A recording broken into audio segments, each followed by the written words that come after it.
Un peculiar y hermoso automóvil que fue gestado a escondidas, rechazado y rescatado gracias al encanto femenino, pero que terminó siendo un débil intento de liderar un mercado y para muchos fue también un fracaso predecible. Me refiero al Kaiser Darren de 1954.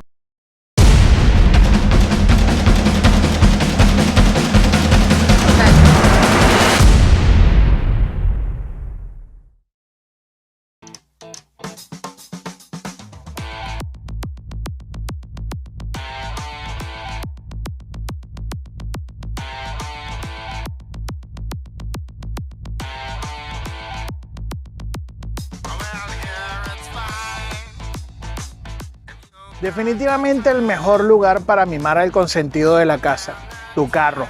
Mafra, Cosmetics for your car. Luego de la Segunda Guerra Mundial, la industria automotriz estadounidense retoma sus operaciones, básicamente haciendo los mismos carros que hacían antes de la guerra.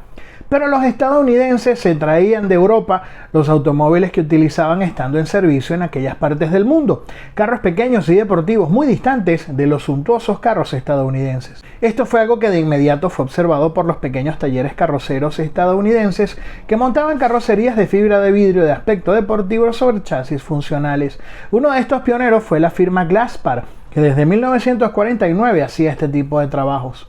En Detroit supieron también ver los dos fenómenos, tanto el de los vehículos deportivos europeos como el de la economía y la practicidad que podía presentar la fabricación de carrocerías de fibra de vidrio en comparación con la fabricación tradicional de carrocerías de acero, teniendo como resultado el Chevrolet Corvette de 1953, el primer carro de General Motors y de Detroit con carrocería de fibra de vidrio. En este contexto aparece el Kaiser Darren, que ni fue creado y mucho menos pedido por Kaiser. Este carro fue más una iniciativa de un genio del diseño automotriz que terminó siendo rechazada. Aquí entra en escena el diseñador automotriz Howard Dutch Darren, un diseñador que venía del negocio de los talleres carroceros artesanales en Europa antes de la Segunda Guerra Mundial, formando talleres como Fernandez y Darren y Hibbard y Darren, y que también trabajó para la firma Packard haciendo diseños exclusivos para esta marca. Para inicios de los 50, Darren trabajaba para Kaiser, una empresa inicialmente fundada por Henry Kaiser y Joseph Fraser con el nombre Kaiser Fraser y que terminó luego en manos de Henry Kaiser. Kaiser había nacido con un músculo económico bastante reducido, ofreciendo contados modelos, pero con un automóvil que era la punta de lanza, el Henry J., un pequeño automóvil compacto de bajo costo que se comercializó incluso en las tiendas Sears. Darren estuvo a cargo del diseño del Henry J., pero él, desde su experiencia, intuía que podía Kaiser aspirar a algo mejor, algo de mejor calidad y con más ambición. Con eso en mente y sabiendo que su relación con Kaiser no era siempre la más cordial, Darren decide crear y financiar su propio prototipo para presentárselo a Kaiser. Darren esculpirá las líneas de este automóvil en dibujo, luego en arcilla y luego acudiría a su amigo Bill Treat de la firma Glasspar para que le hiciera una carrocería en tamaño real que montaría sobre chasis y tren motriz de un Henry J. El prototipo ya listo fue presentado a Henry J. en las oficinas de Darren en Santa Mónica, California, pero Kaiser rechaza el proyecto de forma tajante, alegando que el propósito de Kaiser no es hacer carros deportivos. Ahora entra en escena otra figura que salvaría la vida de este carro. Henry Kaiser estuvo casado con su primera esposa, Bess, pero ella terminó seriamente enferma y falleció. Durante esos últimos días de vida de Bess, una enfermera llamada Alice Chester tuvo la responsabilidad de cuidar a Bess y luego de la muerte de Bess se terminaría casando con Kaiser. Chester estuvo en la reunión junto con su esposo viendo la propuesta de Darren y a pesar de la tajante respuesta de su esposo, ella le diría que ese carro era lo más bello que ella había visto y que francamente no entendía cómo la empresa de su esposo no participaba en el negocio de los deportivos. Esto y algo de encanto femenino hizo que Kaiser cambiara de opinión para terminar aprobando el proyecto.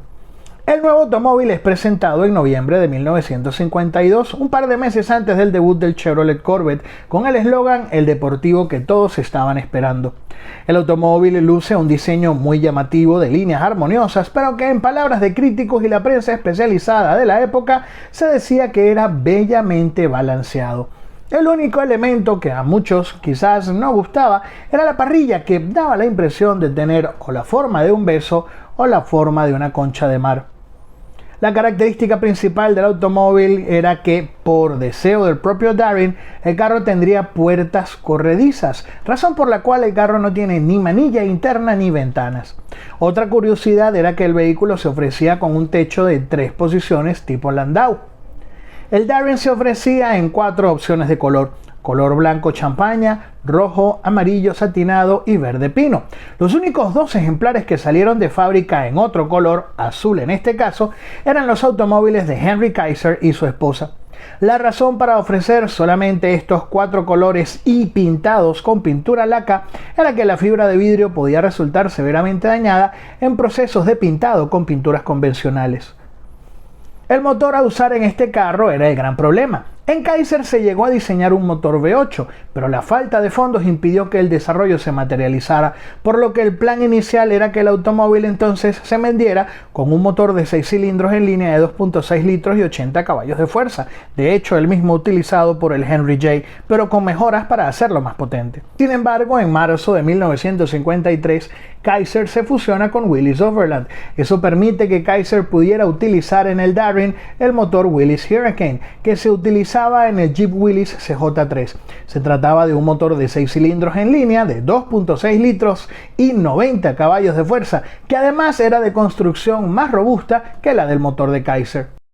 Con una caja manual de 3 velocidades, el Kaiser Darrin podía alcanzar los 153 km por hora, acelerando de 0 a 100 km por hora en 15 segundos aproximadamente. Diversos retrasos impactaron el buen desarrollo del automóvil, que se había ofrecido para la venta para la primavera de 1953, pero cuya construcción no comienza sino hasta diciembre de 1953 para comenzar su posterior comercialización en enero de 1954.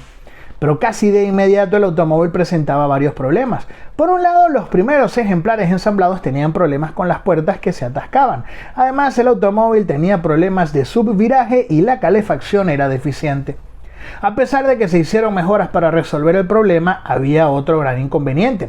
El automóvil costaba $3.360, un monto que para aquel entonces se ubicaba en terreno de Cadillac o Lincoln, marcas de carros más lujosas que ofrecían mayor confort y mejor equipamiento que el que podía ofrecer este automóvil, que además era más lento pero más costoso que los vehículos de la competencia, por lo que básicamente no resultaba un automóvil atractivo.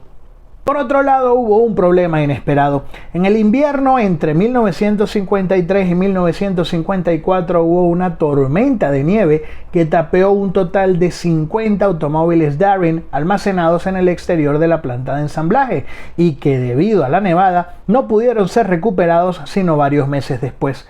Hablamos de carros que resultaron en pérdida, ya que tuvieron algunos daños en la carrocería, y esto sin duda era algo que golpeaba muy duro a una empresa que había planificado hacer 1000 carros en el primer año, pero que no logró pasar de 435 ejemplares y 6 prototipos.